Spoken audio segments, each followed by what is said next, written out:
Israel does not want Palestinians to have a unified government over Gaza and the West Bank. They want it to be divided. And, Ryan, that famous quote that a lot of people misinterpret, and it's every single day you see it, when Netanyahu said during this attempt at reconciliation, or right after he had thwarted it, he said anyone who wants to thwart the existence of a Palestinian state has to keep the money flowing to Hamas. People are like, oh, this is evidence that Netanyahu supports Hamas. What Netanyahu was saying was something insidious. He was saying we need to divide and conquer. He was talking about a situation where the Palestinian Authority had worked with Israel to cut off electricity to Gaza, where the Palestinian Authority was refusing to go back in and unify the governments in Ramallah and in Gaza as one. And Netanyahu was claiming victory and saying the best way to prevent the Palestinian state is to divide Gaza and the West Bank. It wasn't about funding Hamas as a political organization. It was saying, give them enough money so that they barely can function, and then keep Mahmoud Abbas and the Palestinian Authority from reaching any agreement that would unify Palestine. I think it's really important for us to talk about the nuance of this,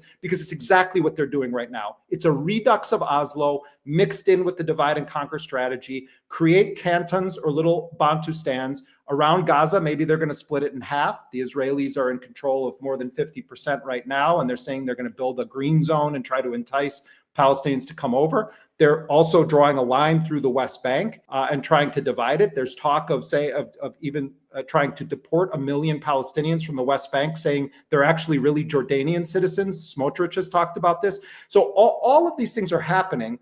The U.S. doesn't like Mahmoud Abbas. Israel doesn't like Mahmoud Abbas, but not for the reasons Palestinians don't like him. They view him and the Palestinian Authority as even too much Palestinianism on the scene. They don't actually want Palestinians at all. So it's like, even though Abbas has spent his career in servitude, even though the sycophancy is off the charts, you still have Trump sanctioning Abbas. You still have them sanctioning PA officials. You still have them accusing them of supporting terrorism, even though Abbas canceled the payments to the families of prisoners or martyrs who died resisting or were imprisoned resisting Israel. So no matter what he does for them, and this is really indicative of how deep this Zionist sort of supremacy runs, no matter how much servitude Abbas engages in, no matter how weak and decrepit the PA is, it's still too Palestinian for the Israelis. So, there's a reason why Trump and those guys don't want to talk to Dr. Mustafa Barghouti. The bottom line, what people should know is there's unprecedented unity across the political spectrum in Palestine right now. And Abbas is collaborating with the Americans and the Israelis, and they're very happy to have him there in a sense, because they can use him as a veneer of legitimacy, but they don't even want Abbas himself to be in charge because he's Palestinian.